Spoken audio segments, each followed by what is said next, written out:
झारखंड की सर्दियां कुछ अलग ही होती हैं। दिसंबर की रातों में जब हवा पेड़ों की शाखों से टकराती है तो एक अजीब सी सीटी जैसी आवाज़ उठती है। दूर दूर तक धुंध फैली रहती है।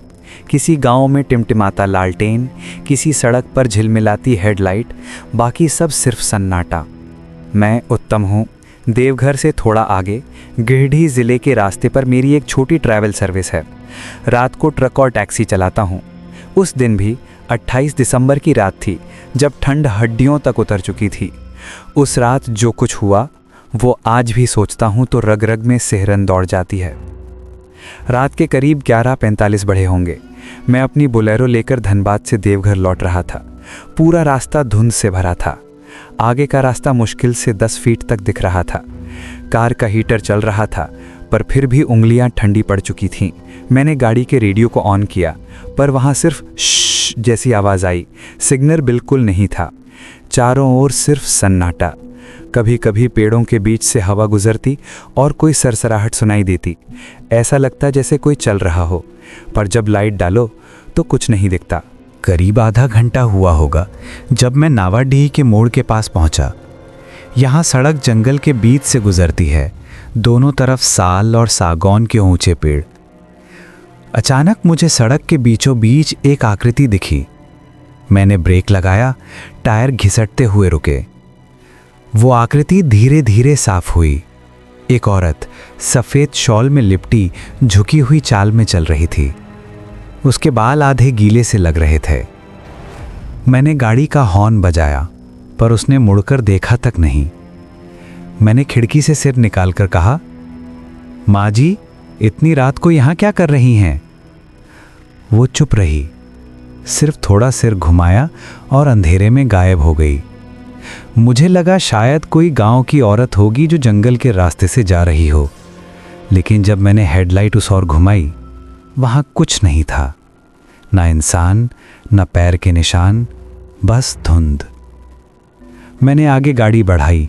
लगभग आधे घंटे बाद मैं एक छोटे से गांव में पहुंचा। नाम था कुल्हारीडीह। यहाँ 2-3 घरों में हल्की रोशनी थी, बाकी सब अंधेरे में डूबे। मैंने सोचा चाय मिल जाए तो अच्छा रहेगा। एक चाय की दुकान दिखी, पर बंद थी। मैंने गाड़ी रोककर देखा, वहाँ एक पुराना पोस्टर लटक रहा था। लापता सावित्री देवी, उम्र 38, सफ़ेद शॉल में देखी गई थी, नावाडीह मोड़ के पास। पोस्टर पुराना था, पर चेहरे की झलक वैसी ही थी जैसी उस औरत की थी जिसे मैंने अभी देखा था। मेरे हाथ ठंडे पड़ गए। मैंने गाड़ी स्टार्ट की और वहाँ से निकल गया। रात के करीब 11:30 बज रहे थे। सामने एक ढाबा दिखा। शाम ढाबा लिखा था बोर्ड पर। अंदर एक आदमी बैठा था, अलाव जलाकर। मैं अंदर गया और कहा, चाय मिलेगी? वो मेरी तरफ देखने लगा। उसकी आंखें लाल थीं। उसने धीरे से कहा, इतनी रात को इस रास्ते से कोई नहीं आता। तुम इधर कैसे? मैंने कहा, देवघर जा रहा हूं। वो मुस्कुराया। सर्दियों की रातों में इस सड़क पर कुछ दिखता है क्या तुम्हें? मैंने झिझक कर कहा, हाँ, थोड़ी देर पहले एक औरत दिखी थी।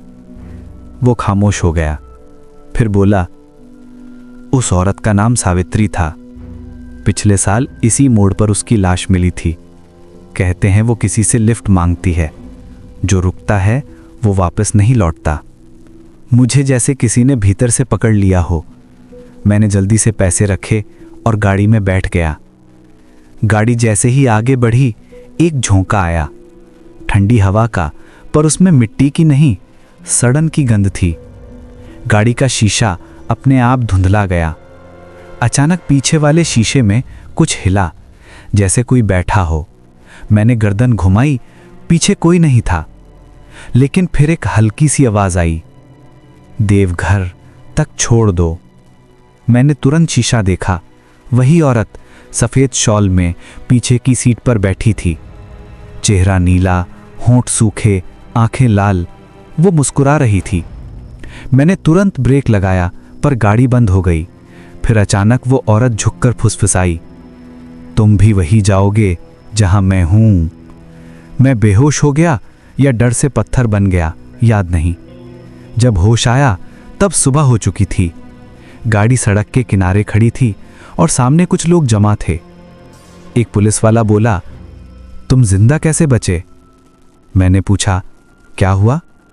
उसने कहा, ये जगह शापित है। पिछले साल यहाँ एक ट्रक पलटा था जिसमें ड्राइवर की बॉडी 3 दिन बाद मिली थी। उसी दिन से हर साल सर्दियों की एक रात कोई ना कोई यहाँ मरता है। मैंने देखा मेरी बुलेरो के बोनट पर कुछ लाल निशान थे, जैसे किसी ने अपने हाथ से खून पोंछा हो। कुछ दिन बाद मैं फिर उसी ढाबे पर गया। वो आदमी वहां नहीं था, सिर्फ राख बची थी। पास के गांव वाले बोले, श्याम ढाबे वाला भी तो वही दिन मर गया था। उसकी लाश सड़क के किनारे मिली थी। कहा जाता है वो भी सावित्री को देख चुका था। आज भी जब सर्दियां आती हैं और मैं उस रास्ते से गुजरता हूं तो लगता है धुंध में कोई चल रहा है। कभी शीशे पर हाथ के निशान दिखते हैं, कभी किसी औरत की परछाई, और कभी कभी रेडियो अपने आप चालू हो जाता है एक धीमी आवाज़ के साथ, देवघर तक छोड़ दो। उस रात के बाद मैंने कई जगहों पर यह किस्सा सुनाया। कुछ लोग हंसते हैं, कुछ कहते हैं हैल्यूसिनेशन था, पर मैं जानता हूं कि मैंने क्या देखा था। वो सर्दियों की वो रात आज भी मुझे चैन से नहीं सोने देती। कभी कभी लगता है अगर उस रात में गाड़ी ना रोकता तो शायद सावित्री आज भी किसी और का इंतज़ार कर रही होती।